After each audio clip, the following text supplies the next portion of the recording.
Have you ever seen someone humiliated in public and wondered what would happen if someone finally stepped in? This is the story of a man mocked for being different and Barron Trump's unexpected reaction that left everyone speechless.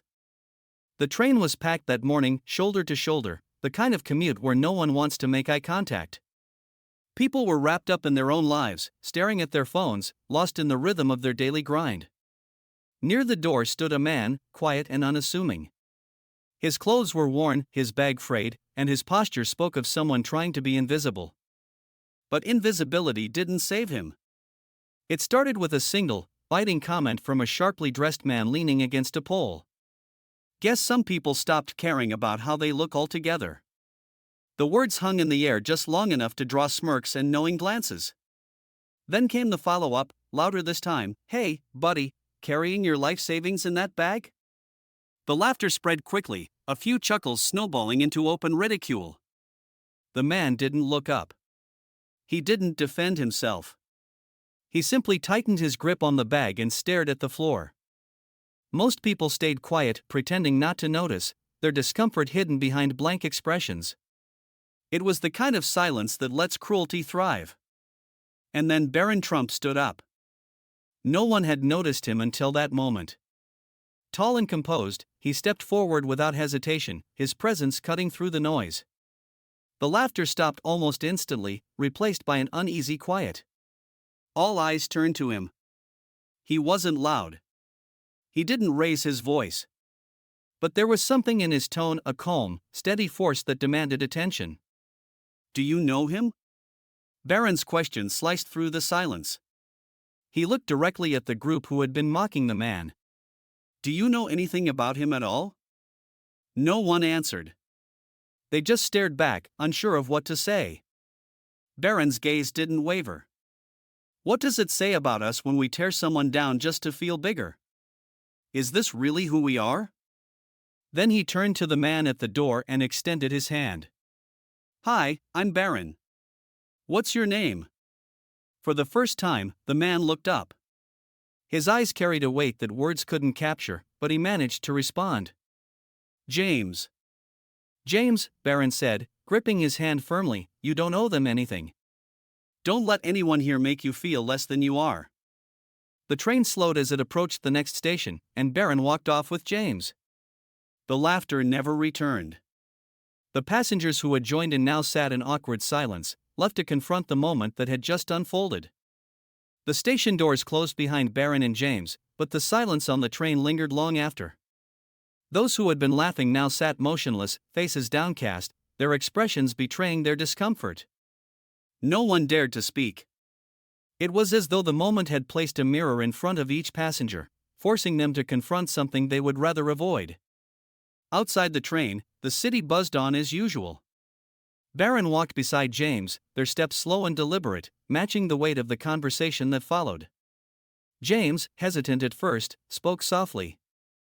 "I'm not used to anyone standing up for me," he admitted, his voice carrying years of hurt and isolation. Barron looked at him, his expression thoughtful but without pity. "You shouldn't have to be used to it," he said firmly. "Respect shouldn't be something people have to earn. It should just be." James nodded, the simple response holding more emotion than words could capture. He adjusted the strap of his bag as if the weight of it had lightened, even just slightly. For the first time, he asked, "Why did you step in? You could have just ignored it like everyone else." Barron paused for a moment, choosing his words carefully. "Because ignoring it wouldn't have made it stop. And what's the point of watching something wrong happen if you're not going to try to make it right?" The simplicity of the answer seemed to settle something in James, but it also left space for reflection for both of them. They continued walking, the silence between them no longer uncomfortable but instead filled with an unspoken understanding. "Now, let me ask you, what would you have done? Would you have spoken up? Or would you have stayed silent, blending in with the crowd?" It's not an easy question to answer, is it? Moments like these define more than the person being targeted or the one who steps in, they reveal something about everyone watching. Before Barron left, he turned to James one last time. "The way they treated you today doesn't define you. Don't let it stick. James smiled faintly, perhaps for the first time in a long while. "Thanks," he said. "For everything." And with that, Barron walked away, blending back into the rhythm of the city, leaving behind a moment that neither James nor the passengers on that train would forget. What about you? Have you ever witnessed something like this and wondered what you would do? The train rattled on, but for one man, time seemed to have stopped. His hands shook as he bent down to pick up his belongings. A faded notebook fell from his bag, landing at his feet, its worn pages spilling out as though they, too, had given up. His face, lined with exhaustion, betrayed the weight of the moment. He didn't need to look up to know the eyes on him were filled with judgment, not compassion. The mockery had quieted now, replaced by the awkward shuffling of feet and the occasional cough. Some passengers turned to stare out the window, as though the city rushing past was suddenly fascinating. Others exchanged uneasy glances, silently agreeing that saying nothing was easier than getting involved. The man didn't ask for help, and no one offered. In the midst of it all, Barron Trump sat still, his expression calm but focused. He wasn't scrolling on his phone or looking for an exit. His eyes remained fixed on the man struggling to reassemble the fragments of his dignity. Slowly, he stood. The movement caught everyone's attention. Conversations halted mid-sentence, and the soft hum of the train suddenly felt loud. Barron stepped forward, each step deliberate. The tension was palpable, an invisible thread connecting everyone in the car as they waited to see what he would do. He reached the man and crouched beside him, helping gather the scattered items. A broken pencil. A tattered envelope. Each item told a story, one no one had bothered to hear. Barron didn't speak yet, he didn't need to. His actions spoke louder than any words could. For a moment, the train felt frozen in time. The crowd, once so quick to laugh or look away, now watched in silence. Some shifted uncomfortably, perhaps realizing the cruelty they had silently condoned. Others stared at Barron, their faces a mix of confusion and curiosity. Finally, Barron broke the silence. His voice was calm, steady, but there was a firmness to it that made everyone listen. "This isn't right," he said, looking up, addressing no one in particular but everyone at once. "We don't know him, and yet we think it's okay to judge him. Why?" The question hung in the air. No one answered.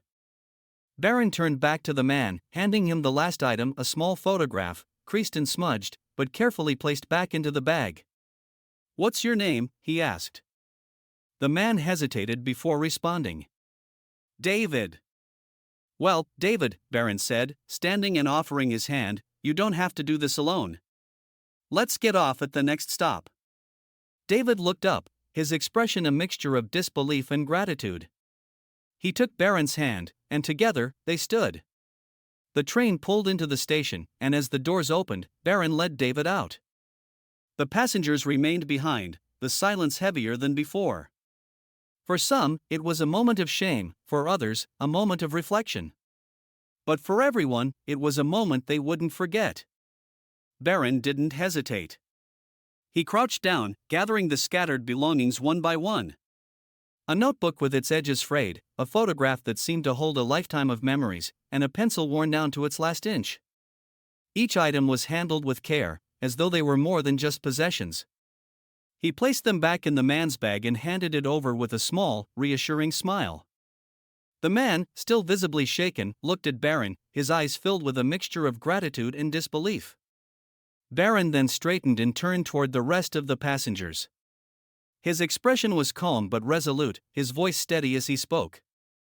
"Everyone has struggles," he began, his tone cutting through the silence like a blade. "But mocking someone's challenges doesn't make you stronger, it only reveals your own weakness." The air in the carriage seemed to shift. Barron's words weren't loud, but they carried a weight that left no room for interruption. People avoided his gaze, suddenly interested in the floor, the windows, or their phones. The ones who had laughed the loudest now sat still, their expressions unreadable but undeniably uneasy. "For all you know," Barron continued, his eyes scanning the room, "this man could have faced battles you couldn't imagine. Maybe one day, you'll find yourself in a place where you need help. And when that happens, would you want others to treat you this way?" For a moment, no one moved. The only sound was the rhythmic clatter of the train on its tracks. The bullies, once so brazen, now looked anywhere but at Barron. Their smirks had disappeared, replaced by the unmistakable flush of embarrassment. And then, something remarkable happened. A young woman sitting near the door stood up. She walked over to the man, reached into her bag, and handed him a water bottle. "Here," she said softly. "You've had a rough morning." Her simple gesture broke the tension in a way that words couldn't. One by one, other passengers followed her lead. A man offered a pack of tissues. Another asked if the man needed help getting anywhere. The energy in the train had shifted completely, from judgment to kindness, from isolation to connection. Barron didn't stay to bask in the moment. As the train approached the next station, he turned to the man and said, "Take care of yourself. And don't let anyone make you feel small." With that, he exited the train, disappearing into the crowd as quickly as he'd intervened. The carriage remained quiet long after Barron left. The passengers sat in thoughtful silence, reflecting on what had just unfolded. For those who had mocked the man, it was a moment of reckoning. For others, it was a reminder of the power of a single act of compassion to change the tone of an entire situation. So, what do you think? Would you have stepped up like Barron did? Or would you have been one of the silent onlookers? Let us know in the comments below. As the train rolled on, something unexpected began to happen. A woman seated near the door stood up and walked over to the man. She gently touched his shoulder and offered him her seat. "Take this," she said softly. Her tone wasn't pitying, just kind in a way that made the man hesitate for a moment before nodding, his gratitude evident in his eyes. Another passenger leaned over, picking up the man's notebook that had been left on the floor. Without a word, he handed it back, making sure the pages were folded back neatly. A young man who had been silent until now approached with a small bag of snacks. "Here," he said, holding it out. "It's not much, but maybe it'll help." Slowly, the atmosphere in the train transformed. The mocking jeers were long gone, replaced by an almost tangible sense of community. People who had been indifferent at the start now seemed compelled to act, not out of obligation, but because they felt it was the right thing to do. And Barron? He didn't linger in the spotlight. He wasn't looking for praise or acknowledgement. After helping the man to a seat, he returned to where he had been sitting, his expression calm, almost as though nothing unusual had happened. He pulled out his phone, scrolling quietly, blending back into the crowd. The passengers who had mocked the man glanced at Barron from time to time, their embarrassment clear. But Barron never looked back at them.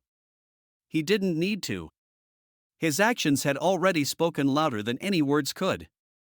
By the time the train reached the next station, the man who had once been the target of ridicule was sitting comfortably, surrounded by small acts of kindness from strangers. For the first time that morning, he smiled, just a small one, but enough to show that something inside him had shifted. Now, let me ask you, what would you have done in that moment? Would you have been the one to step in, or would you have stayed quiet, unsure of how to respond? It's not an easy question, is it? This story isn't just about Barron Trump or the man he helped, it's about all of us.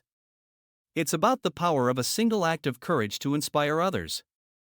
About how, sometimes, it takes just one person to change the tone of an entire situation. The train journey ended, but the impact of what happened lingered far beyond those tracks.